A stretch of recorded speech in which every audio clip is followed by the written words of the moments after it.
Hello bachcho, let us start with the given question. The question says glycolysis first causes partial oxidation of glucose to form two molecules of pyruvic acid and 2 ATP as net gain. Second, takes place in all living cells. Third, uses 2 ATP at every step. Fourth, scheme was given by Kostov Amden, Otto Meyerhoff and J. Parnas. Choose the option containing the correct statements from above. Option A, first, second and third. Option B, first, second, third and fourth.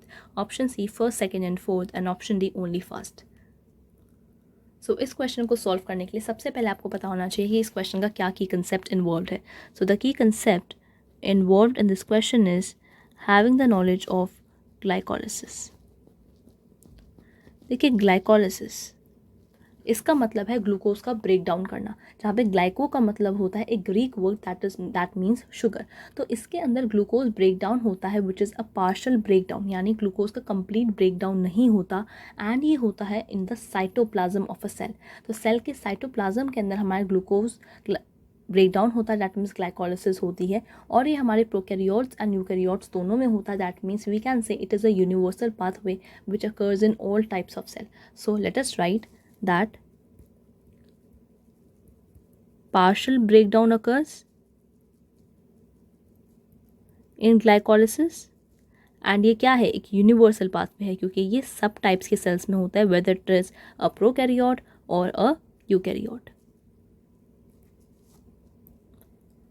So let us start with the option first. Option first कहता है glycolysis causes partial breakdown of glucose one molecule to form two molecules of pyruvic acid and 2 ATP as net gain.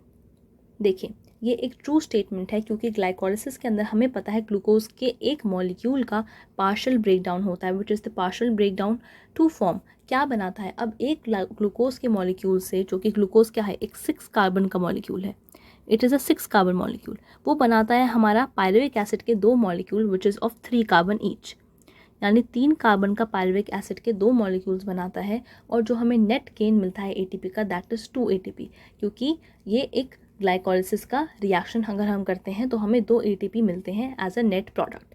तो option first हमारा ये एक correct statement है कि हमें 2 molecules मिलते हैं पायरुविक एसिड के, 2 ATP मिलते हैं from 1 molecule of glucose which is a 6 carbon molecule. ठीक है. ऑप्शन सेकंड कहता है takes place in all living cells. हमें पता है कि जो भी सेल लिविंग होगी उसके अंदर ग्लाइकोलिसिस होगा, ताकि 2 ATP का नेट गेन उसके अंदर मिले. That is it is a universal pathway. So it is also a true statement, क्योंकि ये एक यूनिवर्सल है हमारा पाथवे. तो फर्स्ट और सेकंड दोनों सही हैं. थर्ड कहता है uses 2 ATP at every step. इसका क्या मतलब है, ग्लाइकोलिसिस हर स्टेप पे 2 ATP का इस्तेमाल करता है. ऐसा नहीं होता. देखिए, हमें पता है जो इनिशियल के हमारे स्टेप्स होते हैं that is energy activation phase, यानी कंजप्शन फेज होता है, जहाँ पे ATP हमारी इस्तेमाल होती है.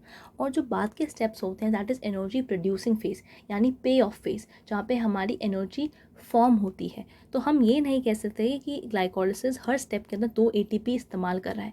पहले वो इस्तेमाल कर रहा है, लेकिन बाद में वो उसको रिलीज़ भी कर रहा है. तो नेट गेन जो हमारा मिलता है that is 2 ATP. So option third हमारा एक रॉन्ग स्टेटमेंट हुआ, क्योंकि 2 ATP का इस्तेमाल हम नहीं करते हर स्टेप के अंदर. ऑप्शन 4 कहता है this scheme was given by Gustav Embden, Otto Meyerhof and J Parnas. देखिए, ये एक करेक्ट स्टेटमेंट है, क्योंकि हमें पता है जो ग्लाइकोलिसिस होती है उसको हम शॉर्ट में कह देते हैं EMP पाथवे. तो जो EMP पाथवे हम कहते हैं ग्लाइकोलिसिस को, वो इन साइंटिस्ट के नाम पर ही पड़ी थी, दैट इज़ कॉस्टिव एमडन, उससे ई हमने लिया है, ऑटो मेयरहॉफ उससे हमने एम लिया है, एंड जे पार्नस उससे हमने पी लिया है. सो हम इसको शॉर्ट में EMP पाथवे या ग्लाइकोलिसिस भी कहते हैं, because the scheme was given by Gustav Embden, Otto Meyerhof and J Parnas. So this is again a true statement. That means हमारी फर्स्ट, सेकेंड और फोर्थ स्टेटमेंट करेक्ट है.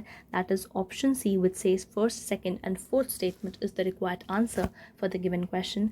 Hope you understood the question well. All the best.